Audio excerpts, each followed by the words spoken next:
Hello friends, once again welcome to all of you. आज हम उदारीकरण के बारे में जानेंगे। उदारीकरण, निजीकरण और वैश्वीकरण अर्थात एलपीजी। एलपीजी का उदाहरण हमने क्यों ली और क्या है और इसके क्या महत्व हैं। मैंने सम पॉइंट नोट्स किए हैं, सम पॉइंट नोट करके रखे हुए हैं, उनके बारे में डिस्कशन करेंगे। उदारीकरण की जो एलपीजी की जो अवधारणा थी, ये यूएसएसआर के विघटन होने के साथ ही हमने इसको स्वीकार किया। अर्थात जब यूएसएसआर 1990 में सोवियत संघ का जब विघटन हुआ तो उसके बाद यह अवधारणा भारत में भी अपनाई। अर्थात 1991 में जब नरसिम्हा राव भारत के प्रधानमंत्री थे और उसी समय हमारे जो वित्त मंत्री थे वो मनमोहन सिंह थे, उस समय हमने इस एलपीजी के अवधारणा को अपनाया। आखिर ये एलपीजी का अवधारणा है क्या, उदारीकरण क्या है, इसके क्या फीचर हैं और इससे क्या प्रॉफिट हमारी आर्थिक संरचना को, हमारे देश को और हमारे देश की आर्थिक स्वरूप को होता है, इसके बारे में आज जानेंगे। उदारीकरण का मतलब होता है कि सरकारी नियम, उसकी कार्यप्रणाली में सुधार कैसे हो। अर्थात सरकार के जो नियम हैं, उसकी जो कार्यप्रणाली है वो शिथिल कैसे हो, वो उसको सिंप्लीफाई कैसे किया जाए, उसको उस सिस्टम को सिस्टमेटिक करने के साथ साथ उसको सिंप्लीफाई कैसे किया जाए। क्योंकि उसको सिंप्लीफाई जब हम करते हैं तो वो सिटीजन ओरिएंटेड कैसे हो, नागरिक केंद्रित कैसे हो, वो व्यक्ति केंद्रित कैसे हो। क्योंकि हम बात करते हैं उदारीकरण में मैक्सिमम वेलफेयर स्टेट की, अधिकतम लोक कल्याणकारी राज्य प्राप्त करने की।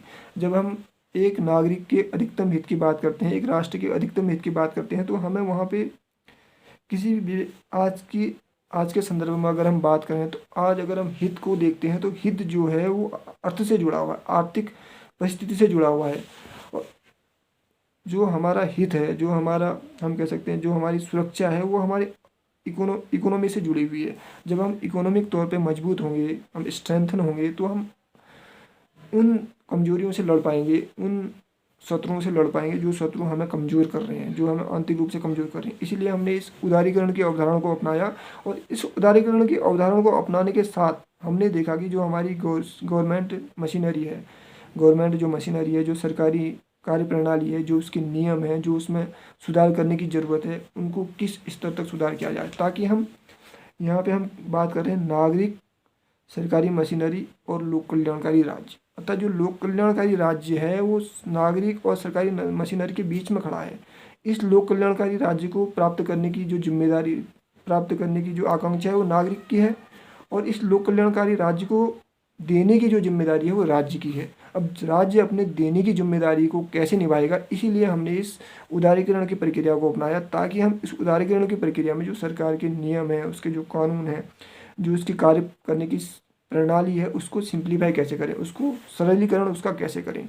इसीलिए हमने क्या किया कि जो सरकार की कार्य प्रणाली थी उसको शिथिल करने में, उसको सरल करने में, उसको नम्र करने में, उसकी कठोरता को दूर करने में हमने प्रयास किए। इसी में हमने देखा, क्योंकि अब ये प्रयास क्यों किए गए, यहाँ पे प्रश्न यह आता है कि ये प्रयास क्यों किए गए।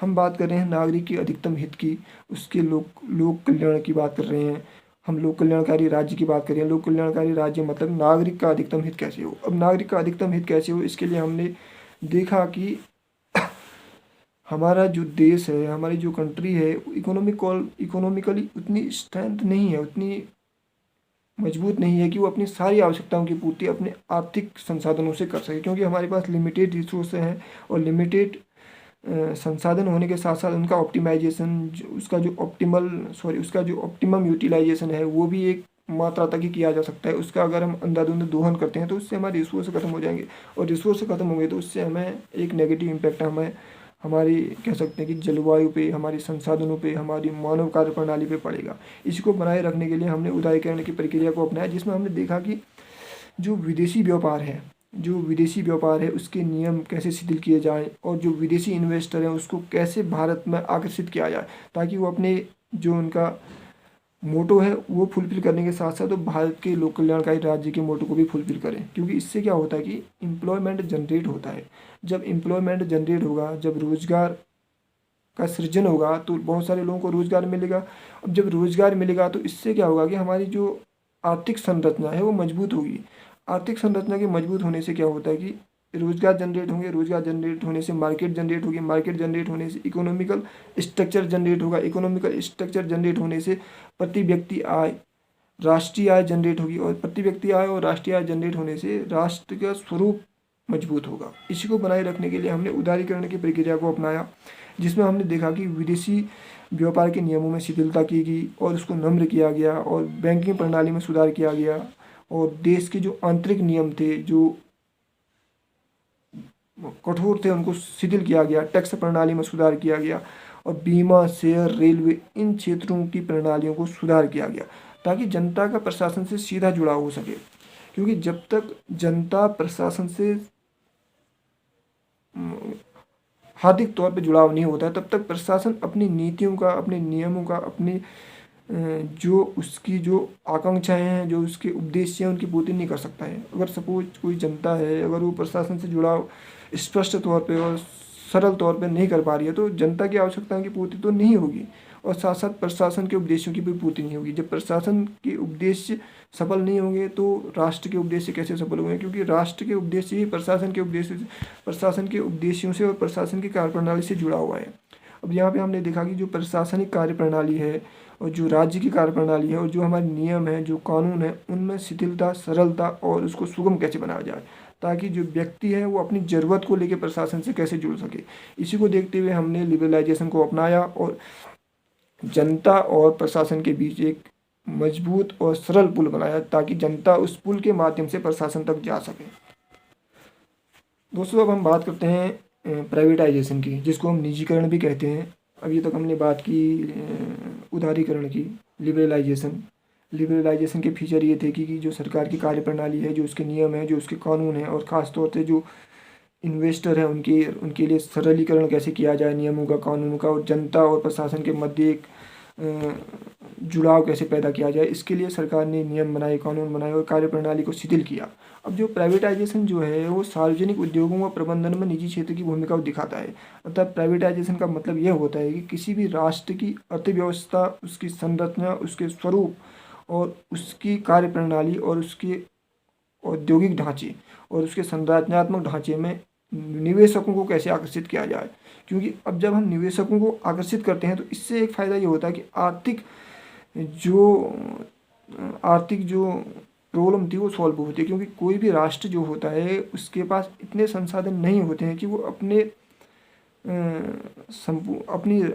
आय को ही वहाँ पे इन्वेस्ट करे और वहाँ से नई आय जनरेट करे, बल्कि वो नए नए मार्ग खोलता है। जैसे हम भारतीय संदर्भ में बात करें तो भारत अपने आप में एक मजबूत देश है, लेकिन हमारे पास लिमिटेड रिसोर्स हैं, लिमिटेड संसाधन हैं और उनका एक ऑप्टिमम यूटिलाइज कैसे किया जाए और साथ साथ हम अन्य रास्तों को कैसे खोलें, इसके लिए हमने निजीकरण का रास्ता अपनाया। और ये निजीकरण जो था विशेष तौर पर जो था 1990 के बाद इसको बल मिला भारतीय संदर्भ में, क्योंकि हमने देखा कि बहुत सारे जो 20वीं शताब्दी के जो स्वतंत्र देश थे उन देशों ने भी इस निजीकरण को अपने सरकारी क्षेत्र में इसको कह सकते हैं कि इसको वो किया, इसका स्वागत किया, इसको बुलावा दिया, हम कैसे आमंत्रित किया। क्योंकि आज अगर हम भारतीय संदर्भ में देखें तो बहुत सारे रेलवे सेक्टर हो, निजी क्षेत्र में रेलवे सेक्टर हो, गवर्नमेंट सेक्टर में एजुकेशन हो, हेल्थ हो, बीमा हो, शेयर मार्केट हो, इन सारी चीज़ों में अब जो है निजीकरण की भूमिका बढ़ रही है। इसका मेन मकसद ये भी है कि हम एक तरफ तो रोज़गार को जनरेट करना चाहते हैं, दूसरी तरफ हम मैक्सिमम वेलफेयर के स्टेट को बनाए रखना चाहते हैं। रोज़गार, मैक्सिमम वेलफेयर स्टेट और जो फॉरेनर इन्वेस्टर है उसका इन्वेस्ट करने का जो पर्पज़ है, इनमें बैलेंस कैसे बना के रखा जाए। क्योंकि हम उत्पादन और वितरण प्रणाली में निजी क्षेत्र की भूमिका बात कर रहे हैं। यहाँ पे जो उत्पादन है और जो वितरण है उसमें भी लोक कल्याणकारी भावना छुपी हुई है। क्योंकि जो व्यक्ति किसी क्षेत्र में इन्वेस्ट कर रहा है वहाँ वो अपना प्रॉफिट तो लेगा, लेकिन वो अपना प्रॉफिट मैक्सिमम लेगा और वहीं साथ ही गवर्नमेंट की कोशिश रहेगी कि वेलफेयर स्टेट की जो भावना है उसको भी मैक्सिमम बना के रखा जाए। इसके लिए गवर्नमेंट जो होती है, जो राज्य नामक इकाई होती है, वो क्या करती है, थर्ड एम्पायर की भूमिका निभाती है। वो क्या करती है, वहाँ पे वॉचमैन की भूमिका निभाती है। वो ऑब्जर्व करती है सिस्टम को कि जो इन्वेस्टर यहाँ पे आए हैं वो हम कह सकते हैं कि वो क्या कह सकते हैं कि एक तरीके से मनमानी नहीं कर सकते हैं। वो नियम कानूनों से बधे होते हैं, वो नियम कानूनों के अंदर ही वो अपनी चीज़ों को अपने मनी को इन्वेस्ट करेंगे और उस इन्वेस्ट से जो चीज़ें उन्होंने अपने इन्वेस्ट होने से पहले रूल एंड रेगुलेशन में दी थी उसको भी फुलफिल करेंगे। और यही निजीकरण की एक महत्वपूर्ण भूमिका होती है। अब यहाँ पे एक पॉइंट मैंने नोट किया हुआ है, जो मैं निजीकरण पूंजीवाद नहीं है, क्योंकि पूंजीवाद में उत्पादन और वितरण के साधन में निजी क्षेत्र के हाथों में चले जाते हैं और इसमें राज्य की भूमिका कोई नहीं रहती। अब यहाँ पे क्या हो रहा है, निजीकरण जो है पूंजीवाद नहीं है। पूंजीवाद जो कैपिटलिस्टिक जो इकोनॉमी होती है, वहाँ पे क्या होता है कि उत्पादन और वितरण के जो साधन होते हैं वो एक व्यक्ति विशेष के हाथों में चले जाते हैं। अब यहाँ पे क्या होता है, वो व्यक्ति विशेष मनमानी करेगा, वो अपने हिसाब से रेट तय करेगा, अपने हिसाब से मार्केट में सेल करेगा, लेकिन यहाँ पे ये नहीं होता है। यहाँ पे क्या होता है, राज्य नामक जो इकाई है वो वॉचमैन की भूमिका में रहती है। वो देखती है कि कहीं जो व्यक्ति इन्वेस्ट कर रहा है वो अपने हिसाब से मनमाने रेट तो तय नहीं कर रहा है। अगर वो मनमाने रेट तय कर रहा है तो इससे क्या होगा कि नागरिक के हितों के साथ खिलवाड़ होगा, साथ ही राष्ट्र के हितों के साथ खिलवाड़ होगा।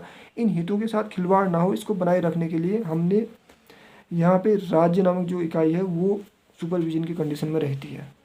अब निजीकरण में एक चीज़ ये होता है कि यहाँ पे राज्य जो होता है वो सामाजिक उत्तरदायित्व की जिम्मेदारी निभाता है। अर्थात राज्य जो सरकार होती है वो देखती है, सपोज कोई स्टेट होता है, अगर वहाँ पे कोई फॉरेनर इन्वेस्टर आके इन्वेस्ट करता है तो राज्य से पहले वो अनुबंधन करेगा, उस अनुबंधन के तहत वो इन्वेस्ट करेगा। उसके साथ साथ राज्य जो होगा टाइम टाइम पे उसकी चेक उसका वो करता है, क्या कहते हैं, सुपरविजन करता है कि जो जिस रूल और रेगुलेशन के तहत इसने इन्वेस्ट किया है उसको फुलफिल कर रहा है नहीं कर रहा है, जो कंडीशन के साथ इसने इन्वेस्ट किया है उसको फुलफिल कर रहा है नहीं कर रहा है। अब यहाँ पे राज्य क्या करेगा, वो उस राज्य जो होता है वो सामाजिक उत्तरदायित्व का निर्वहन करता है। राज्य देखता है कि नागरिक के हितों के साथ खिलवाड़ ना हो, राज्य के हितों के साथ खिलवाड़ ना हो, राष्ट्र के हितों के साथ खिलवाड़ ना हो।